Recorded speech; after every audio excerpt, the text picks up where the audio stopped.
சரவண ஜோதியே நமோ நம. வாழ்க வையகம், வாழ்க வளமுடன். அனைத்து தமிழ் நெஞ்சங்களுக்கும் கனிவான வணக்கங்கள். நிகழும் ஸ்ரீ மங்களகரமான குரோதி ஆண்டு ஆடி மாதம் 16ஆம் தேதி வியாழக்கிழமை அன்று துவாதசி திதியில் மிருகசிரிசம் நட்சத்திரத்தில் வியாகாதம் நாமயோகத்தில் தைத்தூலம் கர்ணத்தினில் மகா பிரதோஷம் கூடிய நன்னாளில் இந்த மகத்தான ஆகஸ்ட் மாதம் பிறக்கிறது. இம்மாத கிரகநிலை என பார்த்தால் ரிஷபராசியில் குரு பகவானும் செவ்வாய் பகவானும், கடகராசியில் சூரிய பகவானும் புதன் பகவானும், சிம்ம ராசியில் சுக்கிர பகவானும், கன்னி ராசியில் கேது பகவானும் உள்ளனர். கும்பராசியில் சனி பகவான் வக்ர நிலையில் உள்ளார். மீனராசியில் ராகு பகவான் சஞ்சாரம் செய்கின்றார். இம்மாத கிரக பெயர்ச்சி என எடுத்துக்கொண்டால் ஆகஸ்ட் மாதம் 1ஆம் தேதியே சுக்கிர பகவானின் பெயர்ச்சி சிம்மத்தில் நடைபெறுகிறது.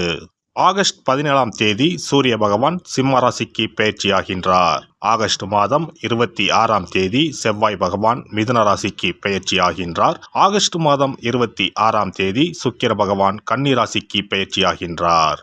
இம்மாதம் 31ஆம் தேதி புதன் பகவான் சிம்மத்திற்கு பெயர்ச்சியாகின்றார். இந்த கிரகங்களின் சஞ்சாரம் மற்றும் இடப்பெயர்ச்சியால் உங்கள் ராசிக்கு இம்மாதம் என்னென்ன பலன்கள் கிடைக்கப் போகின்றது என்பதனையும், அசுப பலன்கள் ஏற்படுமாயின் ராசிக்காரர்கள் செய்ய வேண்டிய பரிகாரம் என்ன, வழிபட வேண்டிய தெய்வம் யார் என்பதனையும் காண்போம்.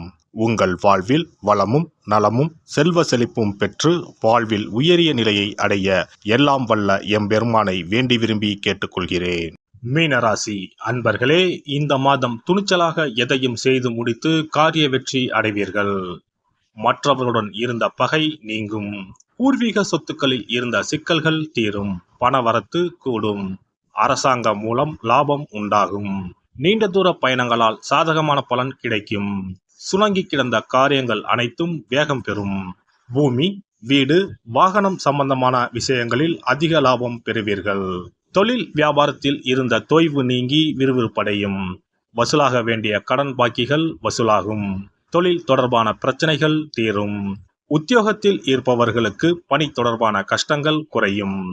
குடும்பத்தில் உங்களின் மரியாதை கூடும். உங்களது வார்த்தைகளுக்கு மதிப்பு இருக்கும். கணவன் மனைவிக்கிடையில் மனம் விட்டு பேசி எடுக்கும் முக்கிய முடிவுகள் நன்மையை தரும். பிள்ளைகள் நலனில் அக்கறை காட்டுவீர்கள். பெண்களுக்கு கடிதம் மூலம் வரும் தகவல்கள் நல்ல தகவல்களாக இருக்கும். வரவேண்டிய பணம் வந்து சேரும். கஷ்டங்கள் குறையும். மாணவர்களுக்கு கல்வியில் வெற்றி பெற எடுக்கும் முயற்சிகள் சாதகமான பலன் தரும். எதிலும் வேகமாக செயலாற்ற வேண்டும் என்ற எண்ணம் தோன்றும். கலைத்துறையினரை பொறுத்தவரை தொழிலில் சிக்கல்கள் உருவாகாது என்றாலும் சிற்சில வாக்குவாதங்கள் இருக்கும். எதிலும் அளவோடு ஈடுபட்டு வந்தால் தொல்லைகள் இருக்காது. அடுத்தவர்களுடைய விவகாரங்களில் வீணாக தலையிட வேண்டாம். பகைவர்கள் பணிந்து போகவும் வாய்ப்புகள் உண்டு. அரசியல் துறையினர் விடாப்பிடியாக செயல்பட்டு சில வேலைகளை முடிப்பீர்கள். நண்பர்களுடன் மனத்தாங்கல் வரும். யாருக்கும் சாட்சி கையெழுத்திட வேண்டாம். வேலையாட்களால் பிரச்சனைகள் வரக்கூடும். மறைமுக எதிர்ப்புகள் வந்து நீங்கும். நட்சத்திர பலன்கள். பூரட்டாதி நட்சத்திரம்.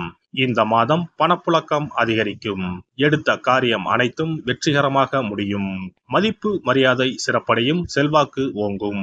குடும்பத்தில் குதூகலம் ஏற்படும். தம்பதிகளிடையே அன்பு மேலோங்கும். பிரிந்த குடும்பம் ஒன்று சேரும். உத்திரட்டாதி நட்சத்திரம். இந்த மாதம் பொதுவாக நற்பலன்கள் கூடுதலாக கிடைக்கும். எதிலும் சிறிதளவு ஆதாயம் ஏற்படும். முன் விரோதம் காரணமாக சில சங்கடங்கள் உருவாகலாம் என்றாலும் அவற்றை சமாளிக்கும் வழிகள் உங்களுக்கு புலப்படும். இயந்திரங்களை உபயோகிக்கும் போது பணியாளர்கள் எச்சரிக்கையுடன் இருப்பது அவசியம். தெய்வ பணி, தர்ம பணி போன்ற நற்காரியங்களில் ஈடுபடவும் வாய்ப்புகள் உண்டு. ரேவதி நட்சத்திரம். இந்த மாதம் தொழிலில் சிக்கல்கள் உருவாகாது என்றாலும் சிற்சில வாக்குவாதங்கள் இருக்கும். எதிலும் அளவோடு ஈடுபட்டு வந்தால் தொல்லைகள் இருக்காது. அடுத்தவர்களுடைய விவகாரங்களில் வீணாக தலையிட வேண்டாம். பகைவர்கள் பணிந்து போகவும் வாய்ப்புகள் உள்ளன. விநாயக பெருமானை தீபம் ஏற்றி வழிபட காரியங்கள் கைகூடும். மன கஷ்டம் நீங்கும். எதிர்பார்த்த உதவிகள் கிடைக்கும். சிறப்பு தொகுப்பு. கண் திருஷ்டிகள் அகன்று தடைப்பட்டு கொண்டிருக்கும் காரியங்கள் நிறைவேற செய்ய வேண்டிய பரிகாரம் என்ன என்பதனை பற்றி காண்போம். வாழ்க்கையில் நல்ல நிலையில் இருந்தவர்கள் கூட திடீரென்று பொருளாதாரம் இழந்து மன கஷ்டங்களுடன் வாழும் நிலை ஏற்படும். இந்த நிலை எதனால் ஏற்பட்டது என்று ஆராய்ந்து பார்த்தால் பெரும்பாலும் அவர்களின் மீதான கண் திருஷ்டிதான் காரணமாக இருக்கும். கல்லடி பட்டாலும் கண்ணடி படக்கூடாது என்று சொல்வார்கள் அல்லவா, அது உண்மைதான். இது போன்ற பிறரின் பொறாமை கொண்ட கண் திருஷ்டியினால் பலரின் வாழ்க்கை சிரமத்திற்கு ஆளாக நேரிடும்.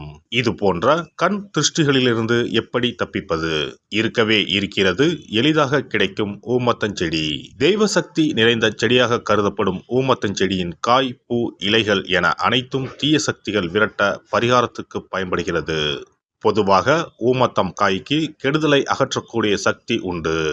நம் வீட்டில் உள்ள எதிர்மறை சக்தியை அகற்றுவதற்கு ஊமத்தங்காய் தீபம் சிறந்த பரிகாரமாகிறது. தெய்வீக மகத்துவம் நிறைந்த ஊமத்தங்காய் மற்றும் பூவையும் எடுத்துக்கொள்ளுங்கள். வீட்டுக்கு அருகில் இல்லை என்றால் நாட்டு மருந்து கடைகளில் கிடைக்கும். இந்த 2 பொருட்களையும் மஞ்சள் தண்ணீரை கொண்டு நன்றாக கழுவி விடுங்கள். சிறிது நேரம் அவற்றிலுள்ள ஈரம் போக ஆறவிட்டு பிறகு அவற்றை ஒரு மஞ்சள் துணியில் குலதெய்வத்தை வேண்டி ₹1 நாணயத்தோடு சேர்த்து முடிந்து வீட்டின் நிலைப்படியில் கட்டி தொங்க விடுங்கள். இந்த முடிச்சை வெள்ளிக்கிழமை அல்லது ஞாயிற்றுக்கிழமைகளில் தயார் செய்து வாசல் படியில் கட்டுவது சிறப்பு. தினமும் வீட்டில் தீபம் ஏற்றி காண்பிக்கும் போது இந்த முடிச்சுக்கும் காண்பிக்கவும். இதேபோல் ஊமத்தம் இலைகள் கிடைத்தால் அந்த இலைகளை சுத்தமான மஞ்சள் தண்ணீரில் கழுவிவிட்டு அவற்றை கொண்டு வீட்டில் இருக்கும் விநாயகருக்கு திங்கள் கிழமைகளில் தொடர்ந்து அர்ச்சனை செய்து வர வேண்டும். ஊமத்தம் பூவையும் விநாயகருக்கு சூட்டலாம். 3 வாரங்கள் தொடர்ந்து திங்கள் கிழமைகளில் விநாயகருக்கு ஊமத்தை இலையால் அர்ச்சனை செய்து ஊமத்தம் பூவை சூட்டி வழிபட்டால் வீட்டில் உள்ள கெட்ட சக்தி நடமாட்டம் மற்றும் கண் திருஷ்டிகள் தீரும். ஊமத்தம் செடியும் சிவபெருமானுக்கு உகந்த இலை ஆகும். இந்த ஊமத்தங்காய் வைத்து சிவபெருமானுக்கு தீபம் ஏற்றி வழிபடுவதன் மூலம் நமது பிரச்சனைகளில் இருந்து எளிதாக விடுபட முடியும். முதலில் 2 ஊமத்தங்காய்களை எடுத்துக்கொள்ள வேண்டும்.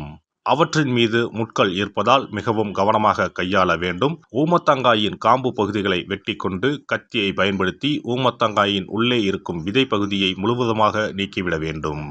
பின்னர் 2 அகல் விளக்குகள் மற்றும் விளக்கு வைப்பதற்கான 2 தட்டுகளை எடுத்து சுத்தம் செய்து அவற்றிற்கு மஞ்சள் குங்குமம் போட்டு வைத்துக் கொள்ள வேண்டும்.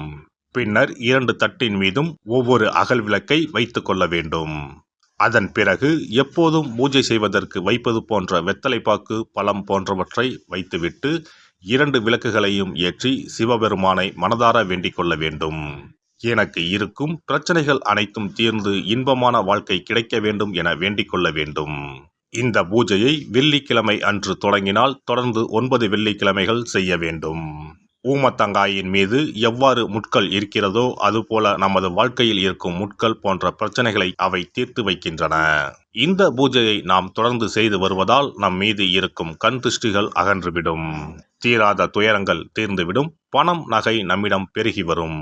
சிலருக்கு கையில் சுத்தமாக பணம் இருக்காது. வறுமை தாண்டவமாடும். கடன் தொல்லையால் கஷ்டப்படுவார்கள். பண பிரச்சனையில் சிக்கி கொண்டிருப்பவர்கள் இந்த தீபத்தை ஏற்றினால் 3 வாரங்களில் நல்ல பலனை பெற முடியும். தொழிலில் நல்ல முன்னேற்றம் இருக்கும். கடன் பிரச்சனைகள் தீரும். உறவினர்களிடையே பகைமை இருந்தால் அவையும் மறைந்துவிடும். நோய்வாய் உள்ளவர்கள் இந்த தீபத்தை ஏற்றுவதன் மூலம் நல்ல பலனை பெற முடியும்.